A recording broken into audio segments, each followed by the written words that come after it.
toile blanche dans l'atelier vibre de ces derniers instants d'éclat.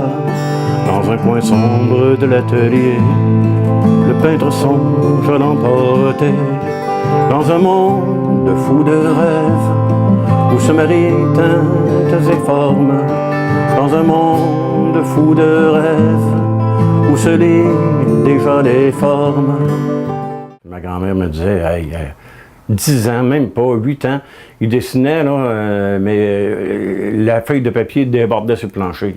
Il dessinait sur le plancher, il dessinait sur les portes, dans les portes d'armoire, puis les toiles de sort dans les fenêtres, il peignait sur ça. Il a fait son entrée à l'École des Beaux-Arts à l'automne 1925 de Québec, l'École des Beaux-Arts de Québec. Et il a obtenu son diplôme en 1931. 6 années de Beaux-Arts où il faisait de tout.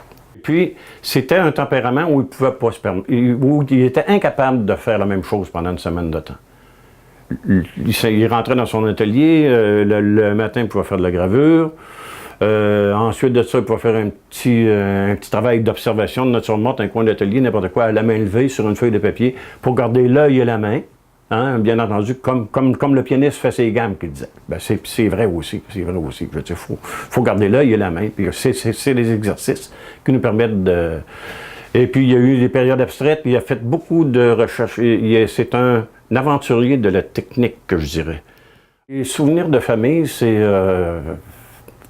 mon père, l'atelier c'était une partie de la maison à l'époque. Parce que c'est sûr, quand il est venu s'installer à Saint-Étienne, il n'y avait pas les moyens de se construire un atelier. Donc, j'allais l'observer. Puis j'aimais beaucoup le départ de ces tableaux. La composition, la mise en page, et on appelait ça une ébauche en camelieux, qui est juste une couleur, la mise en place des valeurs. Là, je disais, c'est beau comme ça, là, pourquoi tu laisses pas ça de même? Il me disait, regarde, là, la construction est là, c'est fait. Alors, viens dans 1 heure, tu vas trouver ça aussi beau. Je vais juste avoir fait une finition. Il n'y a rien qui va changer, excepté que ça va être plus fini. Puis là, c'est ça. Les souvenirs de famille, les sérigraphies qu'on aimait beaucoup, qui m'ont marqué beaucoup, moi, personnellement. Parce que mon père faisait ses cartes de Noël en sérigraphie. Les tirages se faisaient en famille, bien entendu, parce que lui, il passait la raclette, puis il avait les mains dans l'encre. Ça fait que nous, les enfants, les 3 derniers, on installait le papier, puis on faisait sécher les cartes. C'était 2 passages. Il y avait un premier passage le samedi, 100 cartes. Et on faisait sécher ça sur les lits, un peu partout, un plancher bien lavé. Et puis le dimanche, c'était la deuxième phase. Et puis on finissait ça avec un festival de la galette. Son but était d'en faire un centre d'art avec le maximum de disciplines en art visuel qui serait représenté. Ça fait la 2e dimension, la peinture, le dessin, et la 3e dimension aussi, la sculpture et la céramique et poterie. Et par après, moi j'ai pris la direction en 1976. Là, on a rajouté des ateliers, l'atelier de gravure dans l'ancienne forge. Et puis la grange qui n'était pas finie, qui avait juste le toit, moi on l'a fermé, on a mis un atelier d'encadrement, donc toute ta pratique, là, on avait l'atelier d'encadrement, on avait la procure de matériel d'artiste, on avait la galerie d'art. Donc l'artiste qui rentrait au moulin, là, il pouvait se procurer du matériel, il pouvait prendre ses cours. Il y en a qui prenaient 2-3 cours en gravure, en sculpture, en céramique. Il y en a qui faisaient de la céramique, de la peinture en même temps.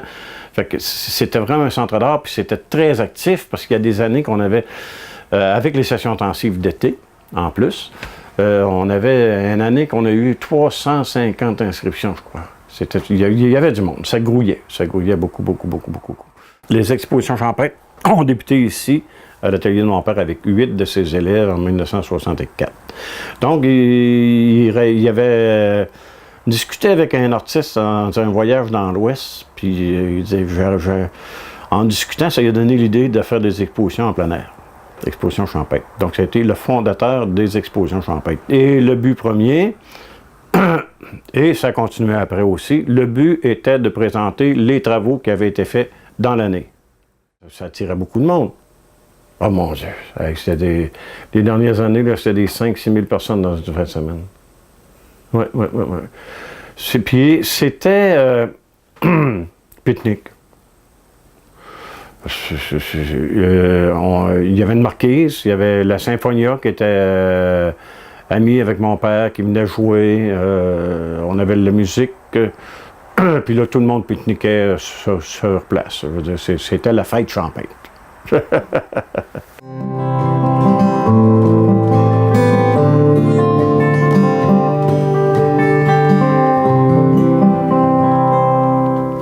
Merci, Gilles.